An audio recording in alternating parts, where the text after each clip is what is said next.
안녕하세요. 살아있는 지혜와 역사를 나누는 시간입니다. 오늘 우리는 잠들어 있는 영혼을 깨우고 삶을 변화시키는 강력한 힘, 바로 믿음과 기도의 능력에 대해 이야기 나누고자 합니다. 이 메시지가 여러분의 마음에 깊은 울림을 주고 삶의 모든 순간에 하나님의 은혜가 가득하기를 기도합니다. 이 귀한 말씀을 더 많은 분들과 함께 나눌 수 있도록 구독과 좋아요로 저희의 여정에 동참해 주신다면 하나님의 나라를 확장하는 데 큰 힘이 될 것입니다. 여러분의 작은 참여가 누군가에게는 인생을 바꾸는 놀라운 축복의 통로가 될 수 있습니다. 자, 그럼 이제 시작하겠습니다. 하나님 아버지, 당신의 선하심과 자비로우심, 그리고 그 놀라운 축복에 감사드립니다. 우리에게 생명의 말씀인 성경을 주시고 진리의 성령님을 보내주시니 감사합니다. 오늘 이 시간 성령의 인도하심 따라 하나님의 말씀을 대언할 수 있도록 우리에게 지혜와 능력을 더하여 주시옵소서. 예수님의 이름으로 기도합니다. 아멘. 여러분, 자리에 앉으시기 전에 다 함께 큰 소리로 외쳐볼까요? 주는 선하시며 그의 인자하심이 영원하미로다. 아멘. 정말 기쁘지 않으십니까? 할렐루야. 오늘은 기도의 능력에 대해 조금 더 깊이 나누고 다음 시간에는 믿음에 대해 이야기하겠습니다. 성경 로마서 10장 17절은 말씀합니다. 그러므로 믿음은 들음에서 나며 들음은 그리스도의 말씀으로 말미암았느니라. 아멘. 성경은 믿음이 들었던 경험에서 온다고 말하지 않습니다.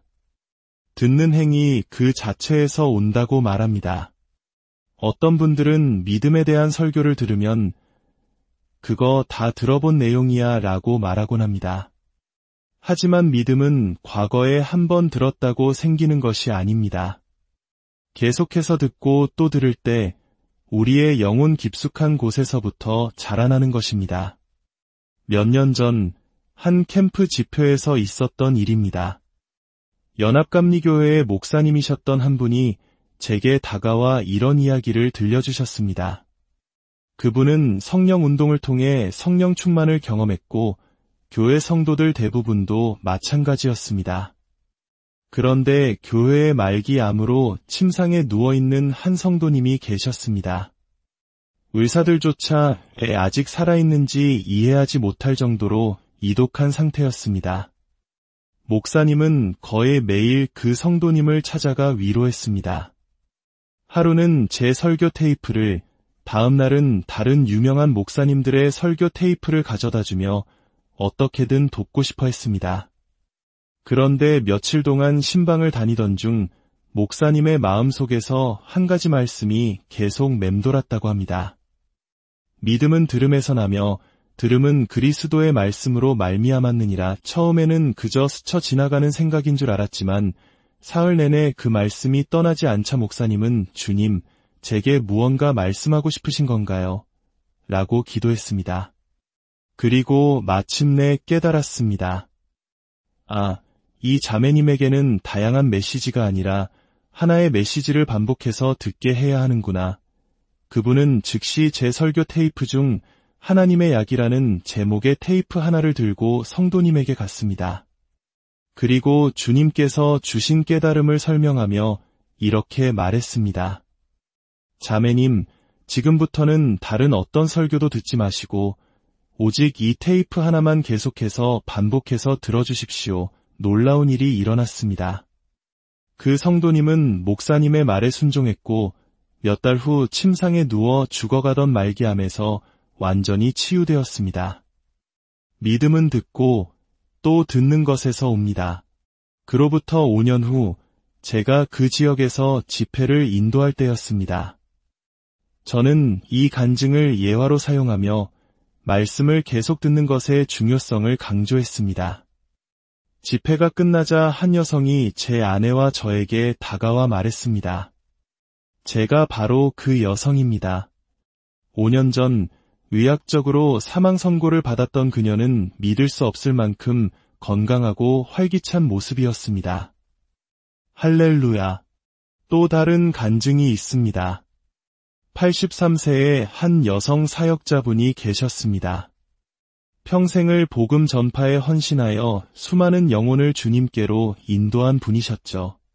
그분 역시 말기암으로 침상에 누워 계셨습니다. 의사들이 수술을 위해 개복했지만 이미 온몸에 7개의 악성 종양이 퍼져 있어 손도 쓰지 못하고 그대로 다시 닫을 수밖에 없었습니다.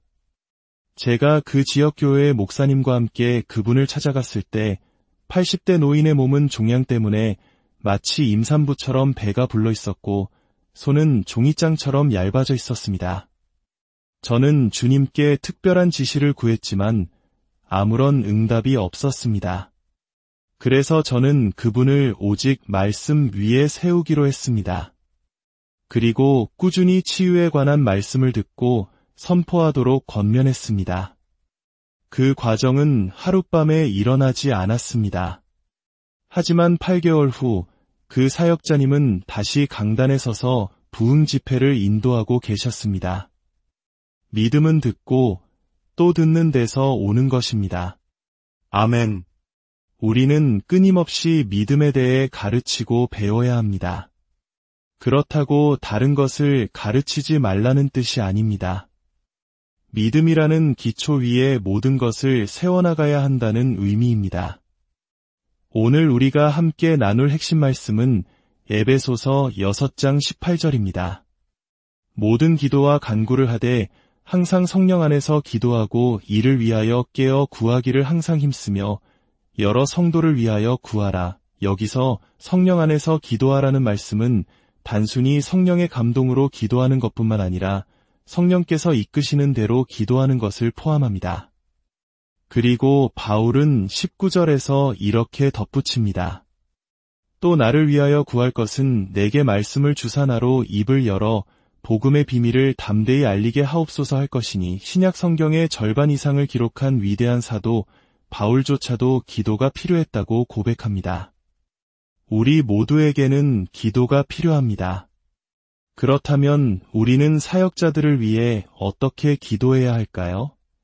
바로 말씀을 주시도록, 즉 성령의 영감으로 말할 수 있도록 기도해야 합니다. 또한 담대함을 위해 기도해야 합니다. 담대함은 표적과 기사와 기적을 낳지만 동시에 핍박을 불러오기도 합니다. 성령 안에서 기도하는 것, 즉 방언으로 기도하는 것은 놀라운 축복입니다. 고린도전서 14장 2절은 말씀합니다. 방언을 말하는 자는 사람에게 하지 아니하고 하나님께 하나니 이는 알아듣는 자가 없고 영으로 비밀을 말함이라. 방언 기도는 하나님과의 직접적인 대화입니다. 아무도 이해하지 못하지만 우리의 영은 성령을 통해 하나님의 비밀을 말하고 있는 것입니다. 14절에서 바울은 계속해서 말합니다. 내가 만일 방언으로 기도하면 나의 영이 기도하거니와 나의 마음은 열매를 맺지 못하리라. 여기서 마음은 이성이나 깨달음을 의미합니다. 즉, 방언으로 기도할 때 우리의 이성은 그 내용을 알지 못합니다. 그것은 우리의 이성에게는 비밀입니다. 확대 번역 성경은 이 구절을 내 안에 계신 성령의 능력으로 나의 영이 기도한다고 설명합니다. 성령께서 우리의 영에게 할 말을 주시고 우리의 영이 기도하는 것입니다. 그렇다면 우리는 어떻게 해야 할까요? 15절이 답을 줍니다. 그러면 어떻게 할까? 내가 영으로 기도하고 또 마음으로 기도하며 우리는 방언으로도 기도하고 우리가 이해하는 언어로도 기도해야 합니다. 두 가지 기도 모두 우리에게 필요합니다. 또한 방언 기도는 우리 자신을 영적으로 세우는, 즉 덕을 세우는 역할을 합니다. 헬라어 학자들은 이 덕을 세운다는 말이 우리가 일상에서 쓰는 충전한다는 말과 더 가깝다고 설명합니다. 마치 방전된 자동차 배터리를 충전기에 연결해 다시 힘을 채우는 것처럼 방언 기도는 우리의 영을 영적으로 충전하고 강하게 만듭니다. 1943년 어느 토요일, 저는 아침 8시부터 오후 2시까지 기도하고 싶은 강한 충동을 느꼈습니다. 그 시간의 90%를 방언으로 기도했습니다. 기도하면서 마을을 걷고 우체국에 다녀오고 교회를 청소했습니다. 제단과 강대상의 먼지를 닦으면서도 제 입에서는 방언 기도가 끊이지 않았습니다. 저는 속으로 생각했습니다. 하나님께서 내일 주일 예배를 위해 나를 준비시키시는구나. 아주 강력하고 놀라운 예배가 될 거야. 방언으로 기도하면 할수록 제 안에 거대한 태엽이 감기는 듯한 느낌이 들었습니다. 마치 옛날 장난감에 태엽을 꽉 감아놓은 것처럼 영적인 에너지가 가득 채워지는 것을 느꼈습니다.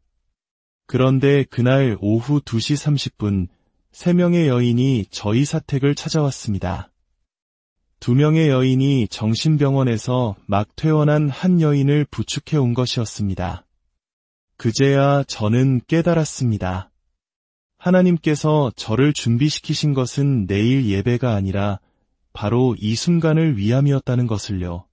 저는 기도하기 시작했고 성령께서 제게 말씀하셨습니다. 그녀 앞에 서서 더러운 영아, 예수의 이름으로 명하노니 나오라고 외쳐라. 저는 순종했고 그 순간 더러운 영이 떠나갔고 그녀는 온전해졌습니다. 할렐루야. 19년 후 그녀의 여동생을 다시 만났을 때 그녀는 오랫동안 한대형 유통매장의 회계 부서장으로 일하며 주일학교 교사로 봉사하고 있다는 소식을 들었습니다. 성령 안에서의 기도는 이처럼 우리가 알지 못하는 영적 전쟁을 준비하게 합니다. 영국의 위대한 부흥사였던 스미스 위글즈워스는 자신의 사역 성공의 비결을 묻는 사람들에게 이렇게 답했습니다. 저는 학교 문턱에도 가본 적이 없으니 학력 때문은 아닐 겁니다. 강단 매너가 무엇인지도 모릅니다. 제가 아는 것은 단 하나, 성령 세례를 받고 난 후 매일 제 침실에서 2시간씩 방언으로 기도하며 제 자신을 영적으로 세웠고 밤에는 나가서 사람들을 세웠다는 것뿐입니다. 할렐루야. 존 웨슬리는 이런 말을 남겼습니다. 하나님은 우리의 기도에 의해 제한되시는 것 같다. 누군가가 그에게 요청하지 않는 한 그분은 인류를 위해 아무것도 하실 수 없는 것처럼 보인다. 저는 젊었을 때 이 말을 읽고 완전히 이해하지 못했습니다. 전능하신 하나님이 어떻게 우리의 기도에 의해 제한될 수 있단 말인가? 하지만 수년간 말씀을 연구한 끝에 저는 그 말이 사실임을 깨달게 되었습니다. 하나님은 전능하시지만 그분 스스로 정하신 기도라는 법칙을 통해 이 땅에서 일하시기로 선택하셨기 때문입니다. 마태복음 6장 8절을 보십시오. 하늘에 계신 너희 아버지께서는 너희가 구하기 전에 너희에게 있어야 할 것을 다 아시느니라. 하나님은 우리의 필요를 이미 다 알고 계십니다.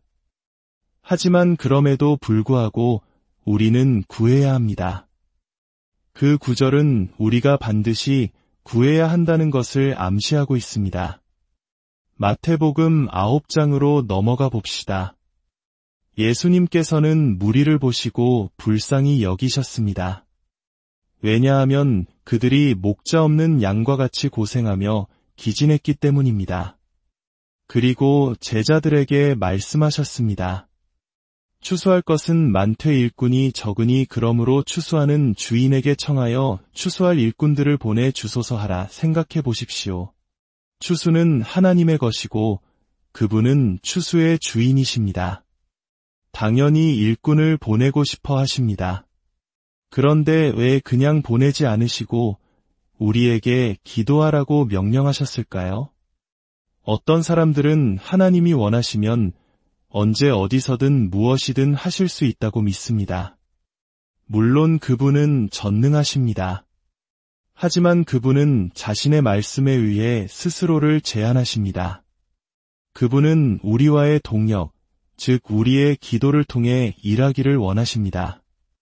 만약 하나님이 모든 것을 강제로 하실 수 있다면 왜 모든 사람이 회개하도록 만들지 않으실까요? 하나님은 우리에게 자유의지를 주셨고 우리의 선택과 기도를 통해 역사하십니다. 하나님께서 이 땅에서 하시는 일은 그의 교회를 통해 이루어집니다. 예수님께서 이 땅에서 하시는 일은 그분의 몸된 교회를 통하지 않고는 아무것도 하실 수 없습니다. 이게 무슨 뜻일까요? 에베소서 1장을 보면 하나님께서 그리스도를 죽은 자 가운데서 살리시고 만물 위에 교회의 머리로 삼으셨다고 말씀합니다. 그리고 23절은 이렇게 선포합니다. 교회는 그의 몸이니 만물 안에서 만물을 충만하게 하시는 이의 충만함이니라 생각해 보십시오. 여러분의 머리가 몸 없이 무엇을 할 수 있습니까? 머리가 아무리 좋은 생각을 하고 명령을 내려도 그 명령을 수행할 팔과 다리가 없다면 아무것도 할 수 없습니다. 머리는 몸을 통해서만 자신의 뜻을 이룰 수 있습니다. 예수님은 교회의 머리이십니다. 그리고 우리는 그분의 몸입니다. 이 땅에서 예수님의 모든 뜻과 계획, 명령은 그의 몸인 우리, 즉 교회를 통해 수행됩니다. 우리가 기도하지 않고 우리가 움직이지 않으면 머리이신 예수님의 뜻이 이 땅에 이루어질 수 없다는 놀라운 진리입니다. 그래서 예수님께서는 우리에게 기도하라고 명령하신 것입니다. 고린도후서 6장 16절은 더욱 놀라운 사실을 알려줍니다. 우리는 살아계신 하나님의 성전이라 이와 같이 하나님께서 이르시되 내가 그들 가운데 거하며 두루 행하여 나는 그들의 하나님이 되고 그들은 나의 백성이 되리라. 할렐루야. 우리의 몸은 살아계신 하나님이 거하시는 성전입니다. 하나님은 우리 안에 거하시고 우리를 통해 걸으시며 우리를 통해 일하십니다. 더 큰 이가 너희 안에 계심이라는 말씀처럼 전능하신 하나님이 바로 우리 안에 계십니다. 고린도전서 6장 19절과 20절은 이 진리를 다시 한번 강조합니다. 너희 몸은 너희가 하나님께로부터 받은 바 너희 가운데 계신 성령의 전인 주를 알지 못하느냐?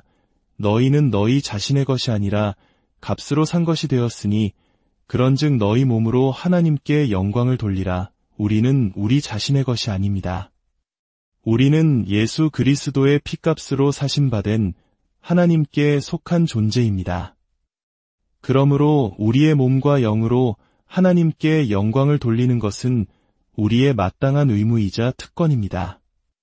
우리가 입는 옷, 우리가 하는 말, 우리가 먹는 음식, 우리의 모든 삶의 방식이 하나님께 영광이 되는지 스스로에게 물어야 합니다.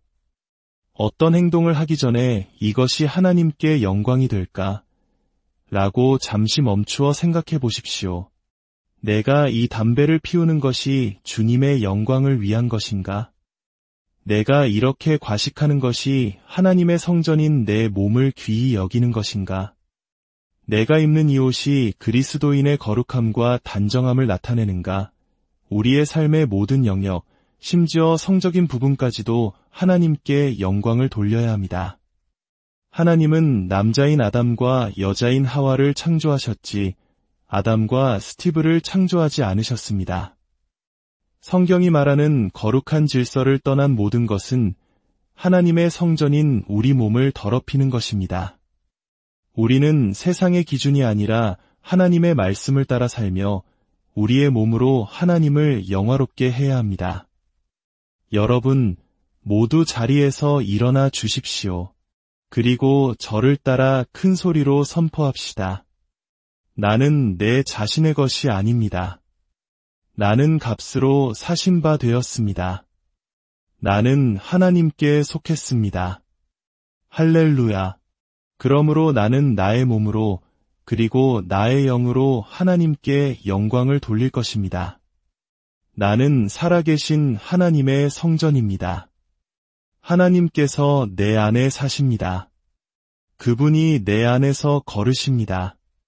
그분은 나의 하나님이시며 나는 그분의 자녀입니다. 할렐루야. 그렇습니다. 여러분은 세상 그 누구보다 귀한 존재입니다. 여러분은 하나님의 자녀이며 왕같은 제사장입니다. 그리스도께서 교회의 머리이시며 우리는 그의 몸입니다. 머리이신 주님의 모든 뜻은 몸인 우리를 통해 이 땅에서 이루어집니다. 예수님께서 내가 한 일을 너희도 할 것이요 라고 말씀하신 이유가 바로 여기에 있습니다. 주님은 지금도 그의 몸인 우리를 통해 위대한 일을 행하고 계십니다. 오늘 말씀을 통해 혹시 부족했던 부분이 있다면 좌절하지 마십시오. 포기하지 말고 더 나은 삶을 살기로 결단하십시오. 여러분의 몸과 삶 전체로 하나님께 영광 돌리는 복된 인생이 되시기를 바랍니다. 오늘 나눈 말씀을 통해 여러분의 믿음이 더욱 깊어지고 기도의 능력을 체험하는 놀라운 은혜가 있기를 주님의 이름으로 축복합니다. 평안히 돌아가십시오. 안녕하세요. 살아있는 지혜와 역사를 나누는 시간입니다. 오늘 우리는 잠들어 있는 영혼을 깨우고 삶을 변화시키는 강력한 힘, 바로 믿음과 기도의 능력에 대해 이야기 나누고자 합니다. 이 메시지가 여러분의 마음에 깊은 울림을 주고 삶의 모든 순간에 하나님의 은혜가 가득하기를 기도합니다. 이 귀한 말씀을 더 많은 분들과 함께 나눌 수 있도록 구독과 좋아요로 저희의 여정에 동참해 주신다면 하나님의 나라를 확장하는 데 큰 힘이 될 것입니다. 여러분의 작은 참여가 누군가에게는 인생을 바꾸는 놀라운 축복의 통로가 될 수 있습니다. 자, 그럼 이제 시작하겠습니다. 하나님 아버지, 당신의 선하심과 자비로우심, 그리고 그 놀라운 축복에 감사드립니다. 우리에게 생명의 말씀인 성경을 주시고 진리의 성령님을 보내주시니 감사합니다. 오늘 이 시간 성령의 인도하심 따라 하나님의 말씀을 대언할 수 있도록 우리에게 지혜와 능력을 더하여 주시옵소서. 예수님의 이름으로 기도합니다. 아멘. 여러분, 자리에 앉으시기 전에 다 함께 큰 소리로 외쳐볼까요?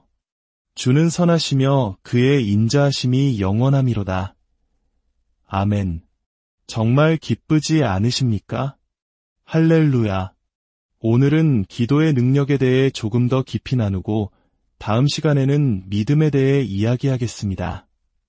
성경 로마서 10장 17절은 말씀합니다. 그러므로 믿음은 들음에서 나며 들음은 그리스도의 말씀으로 말미암았느니라. 아멘. 성경은 믿음이 들었던 경험에서 온다고 말하지 않습니다. 듣는 행위 그 자체에서 온다고 말합니다. 어떤 분들은 믿음에 대한 설교를 들으면 그거 다 들어본 내용이야 라고 말하곤 합니다. 하지만 믿음은 과거에 한 번 들었다고 생기는 것이 아닙니다. 계속해서 듣고 또 들을 때 우리의 영혼 깊숙한 곳에서부터 자라나는 것입니다. 몇 년 전 한 캠프 집회에서 있었던 일입니다. 연합감리교회의 목사님이셨던 한 분이 제게 다가와 이런 이야기를 들려주셨습니다. 그분은 성령 운동을 통해 성령 충만을 경험했고 교회 성도들 대부분도 마찬가지였습니다. 그런데 교회의 말기 암으로 침상에 누워있는 한 성도님이 계셨습니다. 의사들조차 아직 살아있는지 이해하지 못할 정도로 이독한 상태였습니다. 목사님은 거의 매일 그 성도님을 찾아가 위로했습니다. 하루는 제 설교 테이프를, 다음 날은 다른 유명한 목사님들의 설교 테이프를 가져다주며 어떻게든 돕고 싶어 했습니다. 그런데 며칠 동안 신방을 다니던 중 목사님의 마음속에서 한 가지 말씀이 계속 맴돌았다고 합니다. 믿음은 들음에서 나며 들음은 그리스도의 말씀으로 말미암았느니라. 처음에는 그저 스쳐 지나가는 생각인 줄 알았지만 사흘 내내 그 말씀이 떠나지 않자 목사님은 주님, 제게 무언가 말씀하고 싶으신 건가요? 라고 기도했습니다. 그리고 마침내 깨달았습니다. 이 자매님에게는 다양한 메시지가 아니라 하나의 메시지를 반복해서 듣게 해야 하는구나.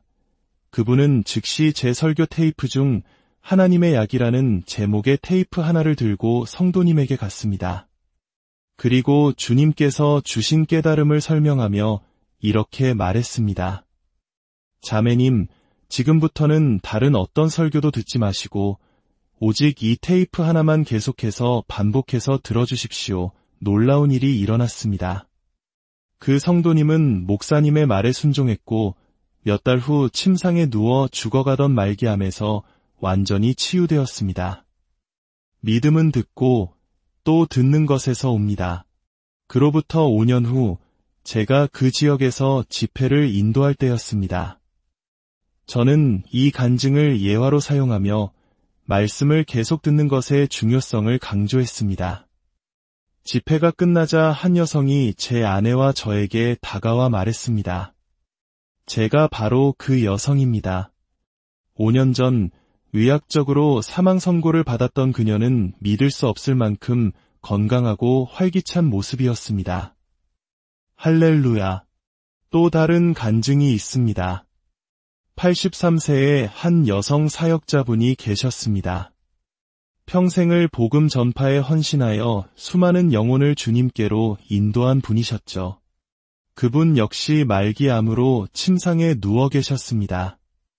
의사들이 수술을 위해 개복했지만 이미 온몸에 7개의 악성 종양이 퍼져 있어 손도 쓰지 못하고 그대로 다시 닫을 수밖에 없었습니다. 제가 그 지역 교회의 목사님과 함께 그분을 찾아갔을 때 80대 노인의 몸은 종양 때문에 마치 임산부처럼 배가 불러 있었고 손은 종이장처럼 얇아져 있었습니다. 저는 주님께 특별한 지시를 구했지만 아무런 응답이 없었습니다. 그래서 저는 그분을 오직 말씀 위에 세우기로 했습니다. 그리고 꾸준히 치유에 관한 말씀을 듣고 선포하도록 권면했습니다. 그 과정은 하룻밤에 일어나지 않았습니다. 하지만 8개월 후 그 사역자님은 다시 강단에 서서 부흥 집회를 인도하고 계셨습니다. 믿음은 듣고 또 듣는 데서 오는 것입니다. 아멘. 우리는 끊임없이 믿음에 대해 가르치고 배워야 합니다. 그렇다고 다른 것을 가르치지 말라는 뜻이 아닙니다. 믿음이라는 기초 위에 모든 것을 세워나가야 한다는 의미입니다. 오늘 우리가 함께 나눌 핵심 말씀은 에베소서 6장 18절입니다. 모든 기도와 간구를 하되 항상 성령 안에서 기도하고 이를 위하여 깨어 구하기를 항상 힘쓰며 여러 성도를 위하여 구하라. 여기서 성령 안에서 기도하라는 말씀은 단순히 성령의 감동으로 기도하는 것뿐만 아니라 성령께서 이끄시는 대로 기도하는 것을 포함합니다. 그리고 바울은 19절에서 이렇게 덧붙입니다. 또 나를 위하여 구할 것은 내게 말씀을 주사 나로 입을 열어 복음의 비밀을 담대히 알리게 하옵소서 할 것이니 신약 성경의 절반 이상을 기록한 위대한 사도 바울조차도 기도가 필요했다고 고백합니다. 우리 모두에게는 기도가 필요합니다. 그렇다면 우리는 사역자들을 위해 어떻게 기도해야 할까요? 바로 말씀을 주시도록, 즉 성령의 영감으로 말할 수 있도록 기도해야 합니다. 또한 담대함을 위해 기도해야 합니다. 담대함은 표적과 기사와 기적을 낳지만 동시에 핍박을 불러오기도 합니다. 성령 안에서 기도하는 것, 즉 방언으로 기도하는 것은 놀라운 축복입니다. 고린도전서 14장 2절은 말씀합니다. 방언을 말하는 자는 사람에게 하지 아니하고 하나님께 하나니 이는 알아듣는 자가 없고 영으로 비밀을 말함이라. 방언 기도는 하나님과의 직접적인 대화입니다. 아무도 이해하지 못하지만 우리의 영은 성령을 통해 하나님의 비밀을 말하고 있는 것입니다. 14절에서 바울은 계속해서 말합니다. 내가 만일 방언으로 기도하면 나의 영이 기도하거니와 나의 마음은 열매를 맺지 못하리라. 여기서 마음은 이성이나 깨달음을 의미합니다. 즉, 방언으로 기도할 때 우리의 이성은 그 내용을 알지 못합니다. 그것은 우리의 이성에게는 비밀입니다. 확대 번역 성경은 이 구절을 내 안에 계신 성령의 능력으로 나의 영이 기도한다고 설명합니다. 성령께서 우리의 영에게 할 말을 주시고 우리의 영이 기도하는 것입니다. 그렇다면 우리는 어떻게 해야 할까요? 15절이 답을 줍니다. 그러면 어떻게 할까? 내가 영으로 기도하고 또 마음으로 기도하며 우리는 방언으로도 기도하고 우리가 이해하는 언어로도 기도해야 합니다. 두 가지 기도 모두 우리에게 필요합니다. 또한 방언 기도는 우리 자신을 영적으로 세우는, 즉 덕을 세우는 역할을 합니다. 헬라어 학자들은 이 덕을 세운다는 말이 우리가 일상에서 쓰는 충전한다는 말과 더 가깝다고 설명합니다. 마치 방전된 자동차 배터리를 충전기에 연결해 다시 힘을 채우는 것처럼 방언 기도는 우리의 영을 영적으로 충전하고 강하게 만듭니다. 1943년 어느 토요일, 저는 아침 8시부터 오후 2시까지 기도하고 싶은 강한 충동을 느꼈습니다. 그 시간의 90%를 방언으로 기도했습니다. 기도하면서 마을을 걷고 우체국에 다녀오고 교회를 청소했습니다. 제단과 강대상의 먼지를 닦으면서도 제 입에서는 방언 기도가 끊이지 않았습니다. 저는 속으로 생각했습니다. 아, 하나님께서 내일 주일 예배를 위해 나를 준비시키시는구나. 아주 강력하고 놀라운 예배가 될 거야. 방언으로 기도하면 할수록 제 안에 거대한 태엽이 감기는 듯한 느낌이 들었습니다. 마치 옛날 장난감의 태엽을 꽉 감아놓은 것처럼 영적인 에너지가 가득 채워지는 것을 느꼈습니다. 그런데 그날 오후 2시 30분, 3명의 여인이 저희 사택을 찾아왔습니다. 2명의 여인이 정신병원에서 막 퇴원한 한 여인을 부축해 온 것이었습니다. 그제야 저는 깨달았습니다. 하나님께서 저를 준비시키신 것은 내일 예배가 아니라 바로 이 순간을 위함이었다는 것을요. 저는 기도하기 시작했고 성령께서 제게 말씀하셨습니다. 그녀 앞에 서서 더러운 영아, 예수의 이름으로 명하노니 나오라고 외쳐라. 저는 순종했고 그 순간 더러운 영이 떠나갔고 그녀는 온전해졌습니다. 할렐루야.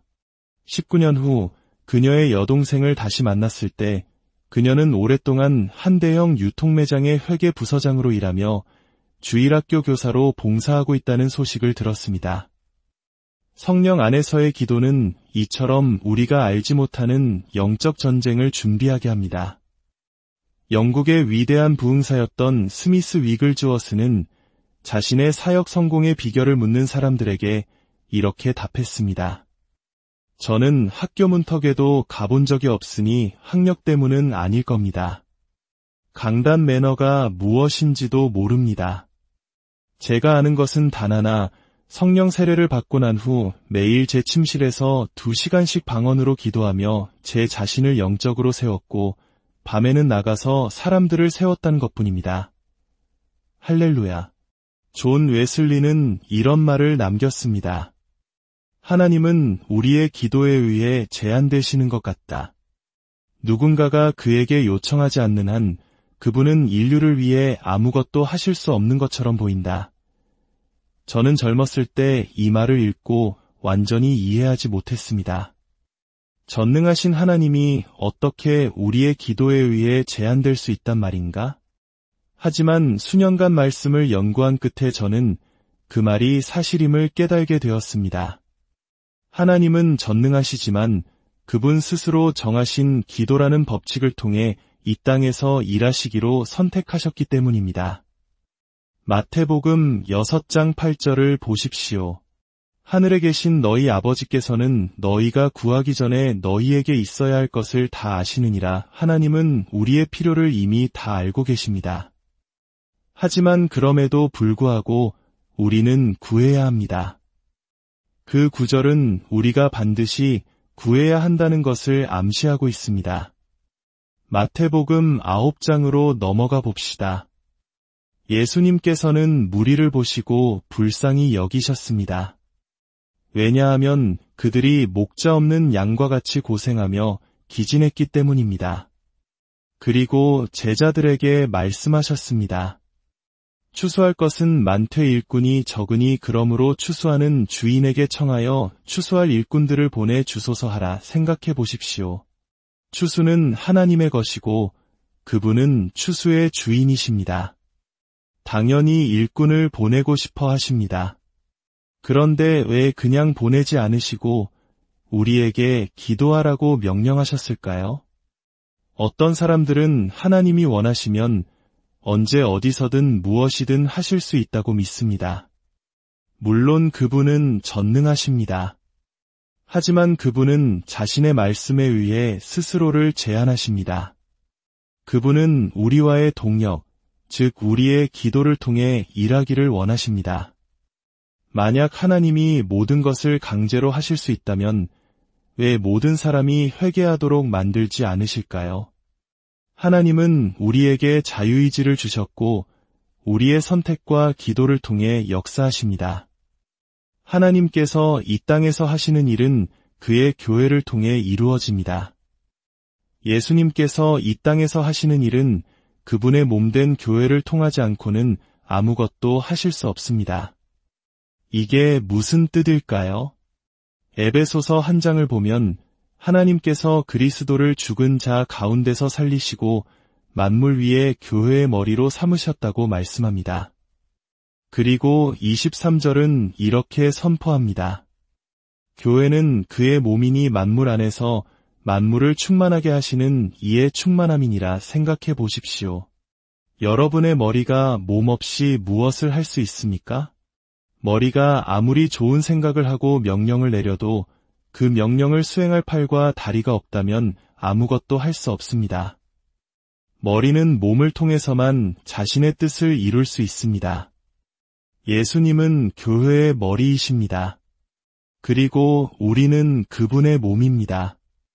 이 땅에서 예수님의 모든 뜻과 계획, 명령은 그의 몸인 우리, 즉 교회를 통해 수행됩니다. 우리가 기도하지 않고 우리가 움직이지 않으면 머리이신 예수님의 뜻이 이 땅에 이루어질 수 없다는 놀라운 진리입니다. 그래서 예수님께서는 우리에게 기도하라고 명령하신 것입니다. 고린도후서 6장 16절은 더욱 놀라운 사실을 알려줍니다.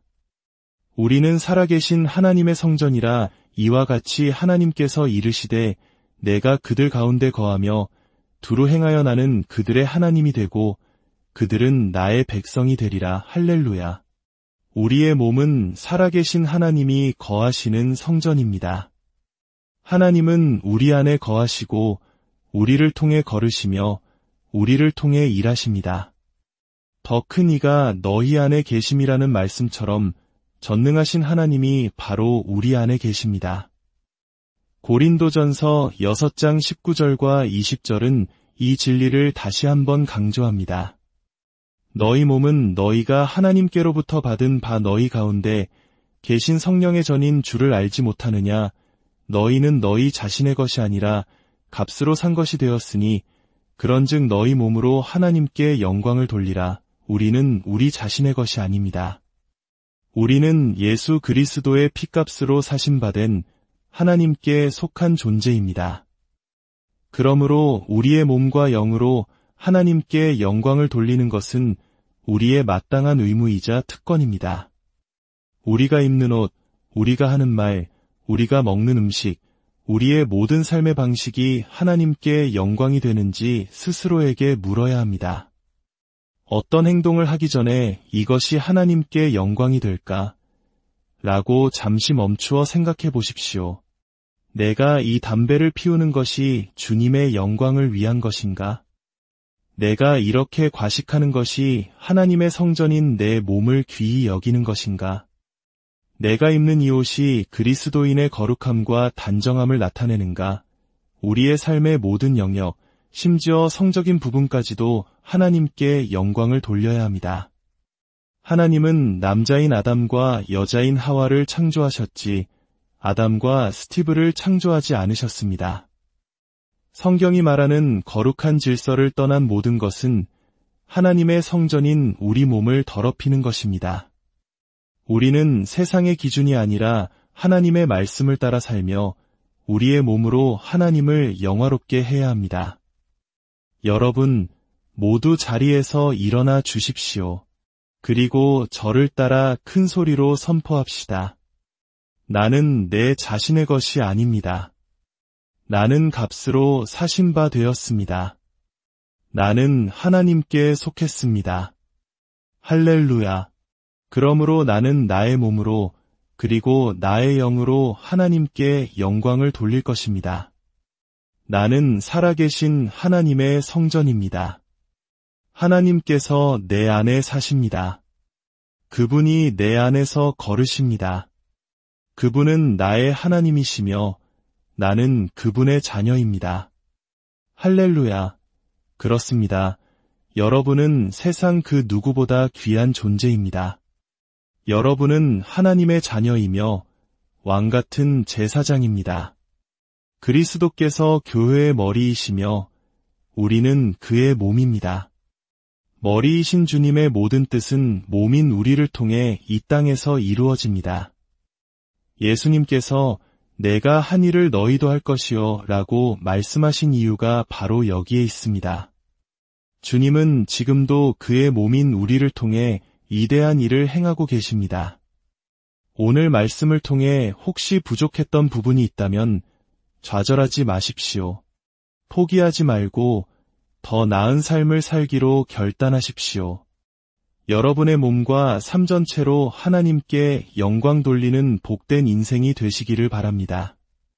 오늘 나눈 말씀을 통해 여러분의 믿음이 더욱 깊어지고 기도의 능력을 체험하는 놀라운 은혜가 있기를 주님의 이름으로 축복합니다.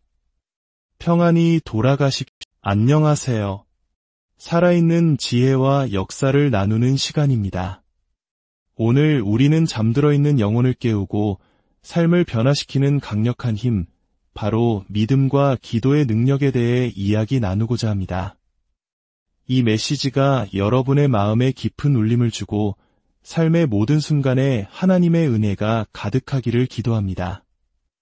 이 귀한 말씀을 더 많은 분들과 함께 나눌 수 있도록 구독과 좋아요로 저희의 여정에 동참해 주신다면 하나님의 나라를 확장하는 데 큰 힘이 될 것입니다. 여러분의 작은 참여가 누군가에게는 인생을 바꾸는 놀라운 축복의 통로가 될 수 있습니다.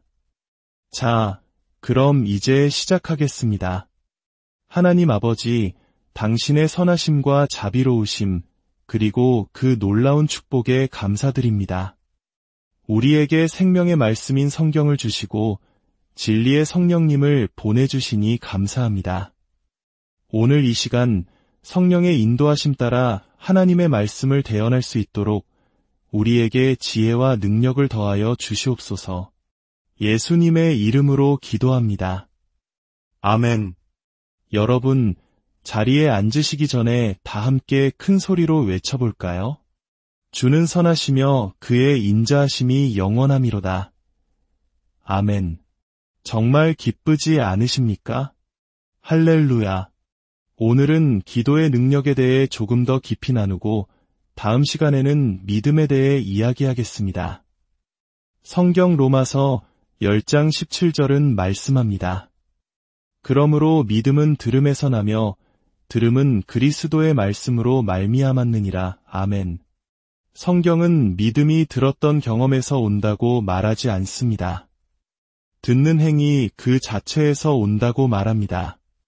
어떤 분들은 믿음에 대한 설교를 들으면 그거 다 들어본 내용이야 라고 말하곤 합니다. 하지만 믿음은 과거에 한 번 들었다고 생기는 것이 아닙니다. 계속해서 듣고 또 들을 때 우리의 영혼 깊숙한 곳에서부터 자라나는 것입니다. 몇 년 전 한 캠프 집회에서 있었던 일입니다. 연합감리교회의 목사님이셨던 한 분이 제게 다가와 이런 이야기를 들려주셨습니다. 그분은 성령 운동을 통해 성령 충만을 경험했고 교회 성도들 대부분도 마찬가지였습니다. 그런데 교회의 말기암으로 침상에 누워있는 한 성도님이 계셨습니다. 의사들조차 아직 살아있는지 이해하지 못할 정도로 이독한 상태였습니다. 목사님은 거의 매일 그 성도님을 찾아가 위로했습니다. 하루는 제 설교 테이프를, 다음 날은 다른 유명한 목사님들의 설교 테이프를 가져다주며 어떻게든 돕고 싶어 했습니다. 그런데 며칠 동안 신방을 다니던 중 목사님의 마음속에서 한 가지 말씀이 계속 맴돌았다고 합니다. 믿음은 들음에서 나며 들음은 그리스도의 말씀으로 말미암았느니라. 처음에는 그저 스쳐 지나가는 생각인 줄 알았지만 사흘 내내 그 말씀이 떠나지 않자 목사님은 주님, 제게 무언가 말씀하고 싶으신 건가요? 라고 기도했습니다. 그리고 마침내 깨달았습니다. 아, 이 자매님에게는 다양한 메시지가 아니라 하나의 메시지를 반복해서 듣게 해야 하는구나. 그분은 즉시 제 설교 테이프 중 하나님의 약이라는 제목의 테이프 하나를 들고 성도님에게 갔습니다. 그리고 주님께서 주신 깨달음을 설명하며 이렇게 말했습니다. 자매님, 지금부터는 다른 어떤 설교도 듣지 마시고 오직 이 테이프 하나만 계속해서 반복해서 들어주십시오. 놀라운 일이 일어났습니다. 그 성도님은 목사님의 말에 순종했고 몇 달 후 침상에 누워 죽어가던 말기암에서 완전히 치유되었습니다. 믿음은 듣고 또 듣는 것에서 옵니다. 그로부터 5년 후 제가 그 지역에서 집회를 인도할 때였습니다. 저는 이 간증을 예화로 사용하며 말씀을 계속 듣는 것의 중요성을 강조했습니다. 집회가 끝나자 한 여성이 제 아내와 저에게 다가와 말했습니다. 제가 바로 그 여성입니다. 5년 전 의학적으로 사망 선고를 받았던 그녀는 믿을 수 없을 만큼 건강하고 활기찬 모습이었습니다. 할렐루야. 또 다른 간증이 있습니다. 83세의 한 여성 사역자분이 계셨습니다. 평생을 복음 전파에 헌신하여 수많은 영혼을 주님께로 인도한 분이셨죠. 그분 역시 말기암으로 침상에 누워 계셨습니다. 의사들이 수술을 위해 개복했지만 이미 온몸에 7개의 악성 종양이 퍼져 있어 손도 쓰지 못하고 그대로 다시 닫을 수밖에 없었습니다. 제가 그 지역 교회의 목사님과 함께 그분을 찾아갔을 때 80대 노인의 몸은 종양 때문에 마치 임산부처럼 배가 불러 있었고 손은 종이장처럼 얇아져 있었습니다. 저는 주님께 특별한 지시를 구했지만 아무런 응답이 없었습니다. 그래서 저는 그분을 오직 말씀 위에 세우기로 했습니다. 그리고 꾸준히 치유에 관한 말씀을 듣고 선포하도록 권면했습니다. 그 과정은 하룻밤에 일어나지 않았습니다. 하지만 8개월 후 그 사역자님은 다시 강단에 서서 부흥 집회를 인도하고 계셨습니다. 믿음은 듣고 또 듣는 데서 오는 것입니다. 아멘. 우리는 끊임없이 믿음에 대해 가르치고 배워야 합니다. 그렇다고 다른 것을 가르치지 말라는 뜻이 아닙니다. 믿음이라는 기초 위에 모든 것을 세워나가야 한다는 의미입니다. 오늘 우리가 함께 나눌 핵심 말씀은 에베소서 6장 18절입니다. 모든 기도와 간구를 하되 항상 성령 안에서 기도하고 이를 위하여 깨어 구하기를 항상 힘쓰며 여러 성도를 위하여 구하라. 여기서 성령 안에서 기도하라는 말씀은 단순히 성령의 감동으로 기도하는 것뿐만 아니라 성령께서 이끄시는 대로 기도하는 것을 포함합니다. 그리고 바울은 19절에서 이렇게 덧붙입니다.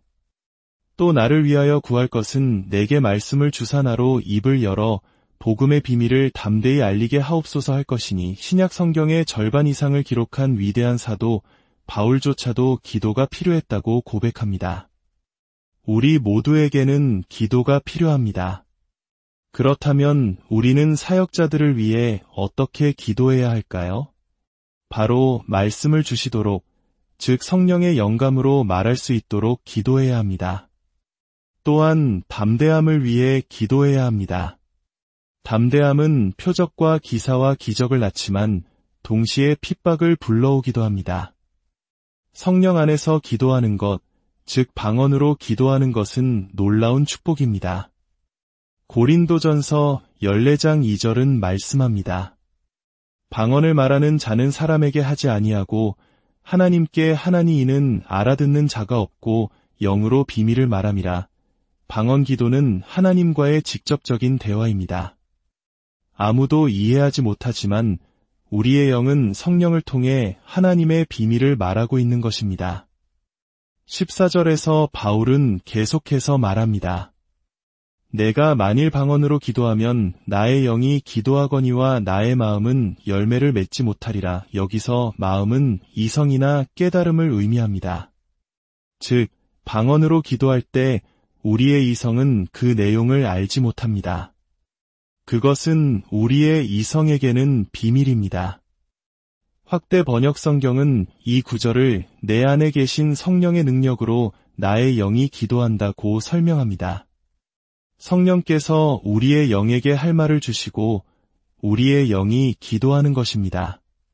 그렇다면 우리는 어떻게 해야 할까요? 15절이 답을 줍니다.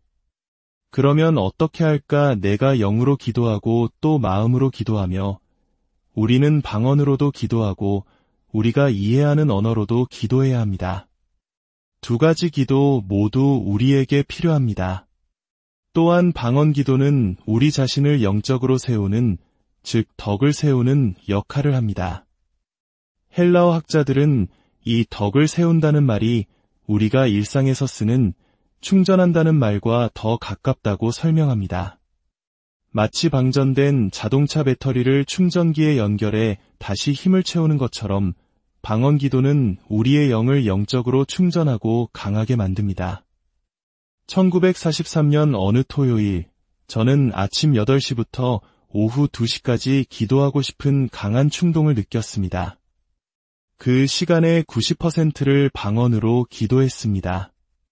기도하면서 마을을 걷고 우체국에 다녀오고 교회를 청소했습니다. 제단과 강대상의 먼지를 닦으면서도 제 입에서는 방언 기도가 끊이지 않았습니다. 저는 속으로 생각했습니다. 아, 하나님께서 내일 주일 예배를 위해 나를 준비시키시는구나. 아주 강력하고 놀라운 예배가 될 거야. 방언으로 기도하면 할수록 제 안에 거대한 태엽이 감기는 듯한 느낌이 들었습니다. 마치 옛날 장난감의 태엽을 꽉 감아놓은 것처럼 영적인 에너지가 가득 채워지는 것을 느꼈습니다. 그런데 그날 오후 2시 30분, 3명의 여인이 저희 사택을 찾아왔습니다. 2명의 여인이 정신병원에서 막 퇴원한 한 여인을 부축해 온 것이었습니다. 그제야 저는 깨달았습니다. 하나님께서 저를 준비시키신 것은 내일 예배가 아니라 바로 이 순간을 위함이었다는 것을요. 저는 기도하기 시작했고 성령께서 제게 말씀하셨습니다. 그녀 앞에 서서 더러운 영아, 예수의 이름으로 명하노니 나오라고 외쳐라. 저는 순종했고 그 순간 더러운 영이 떠나갔고 그녀는 온전해졌습니다. 할렐루야. 19년 후 그녀의 여동생을 다시 만났을 때 그녀는 오랫동안 한 대형 유통매장의 회계 부서장으로 일하며 주일학교 교사로 봉사하고 있다는 소식을 들었습니다. 성령 안에서의 기도는 이처럼 우리가 알지 못하는 영적 전쟁을 준비하게 합니다. 영국의 위대한 부흥사였던 스미스 위글즈워스는 자신의 사역 성공의 비결을 묻는 사람들에게 이렇게 답했습니다. 저는 학교 문턱에도 가본 적이 없으니 학력 때문은 아닐 겁니다. 강단 매너가 무엇인지도 모릅니다. 제가 아는 것은 단 하나, 성령 세례를 받고 난 후 매일 제 침실에서 2시간씩 방언으로 기도하며 제 자신을 영적으로 세웠고 밤에는 나가서 사람들을 세웠다는 것뿐입니다. 할렐루야. 존 웨슬리는 이런 말을 남겼습니다. 하나님은 우리의 기도에 의해 제한되시는 것 같다. 누군가가 그에게 요청하지 않는 한 그분은 인류를 위해 아무것도 하실 수 없는 것처럼 보인다. 저는 젊었을 때 이 말을 읽고 완전히 이해하지 못했습니다. 전능하신 하나님이 어떻게 우리의 기도에 의해 제한될 수 있단 말인가? 하지만 수년간 말씀을 연구한 끝에 저는 그 말이 사실임을 깨달게 되었습니다. 하나님은 전능하시지만 그분 스스로 정하신 기도라는 법칙을 통해 이 땅에서 일하시기로 선택하셨기 때문입니다. 마태복음 6장 8절을 보십시오. 하늘에 계신 너희 아버지께서는 너희가 구하기 전에 너희에게 있어야 할 것을 다 아시느니라. 하나님은 우리의 필요를 이미 다 알고 계십니다. 하지만 그럼에도 불구하고 우리는 구해야 합니다. 그 구절은 우리가 반드시 구해야 한다는 것을 암시하고 있습니다. 마태복음 9장으로 넘어가 봅시다. 예수님께서는 무리를 보시고 불쌍히 여기셨습니다. 왜냐하면 그들이 목자 없는 양과 같이 고생하며 기진했기 때문입니다. 그리고 제자들에게 말씀하셨습니다. 추수할 것은 많되 일꾼이 적으니 그러므로 추수하는 주인에게 청하여 추수할 일꾼들을 보내 주소서 하라. 생각해 보십시오. 추수는 하나님의 것이고 그분은 추수의 주인이십니다. 당연히 일꾼을 보내고 싶어 하십니다. 그런데 왜 그냥 보내지 않으시고 우리에게 기도하라고 명령하셨을까요?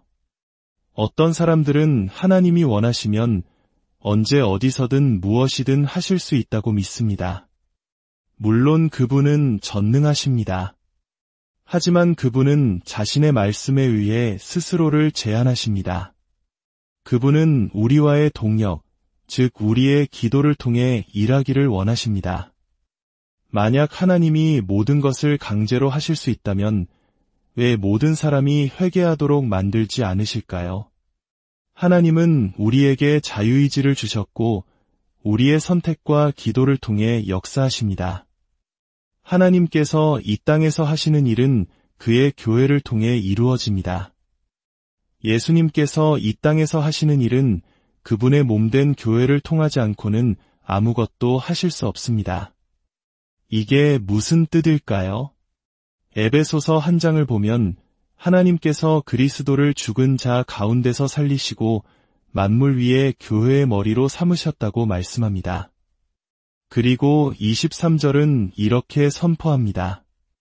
교회는 그의 몸이니 만물 안에서 만물을 충만하게 하시는 이의 충만함이니라. 생각해 보십시오.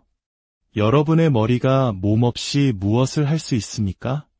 머리가 아무리 좋은 생각을 하고 명령을 내려도 그 명령을 수행할 팔과 다리가 없다면 아무것도 할 수 없습니다. 머리는 몸을 통해서만 자신의 뜻을 이룰 수 있습니다.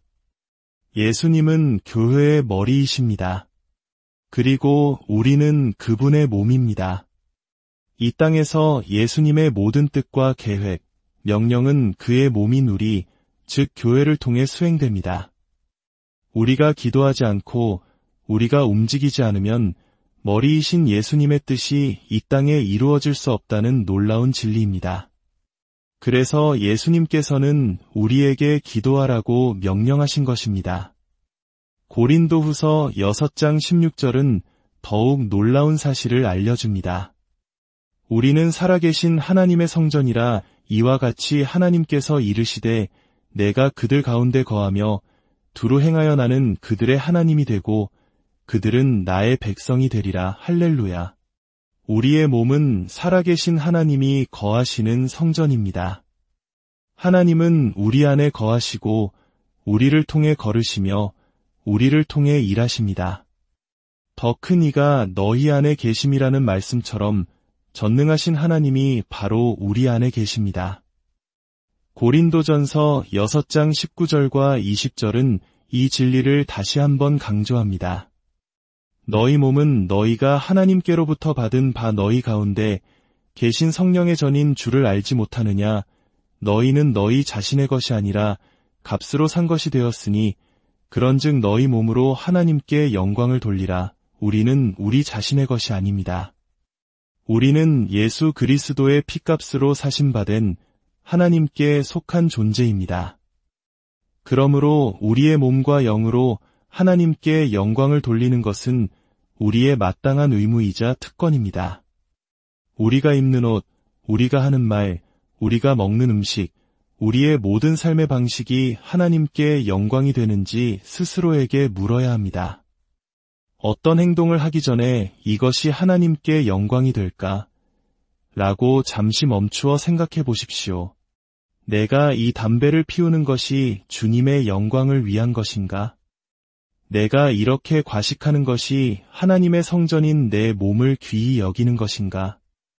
내가 입는 이 옷이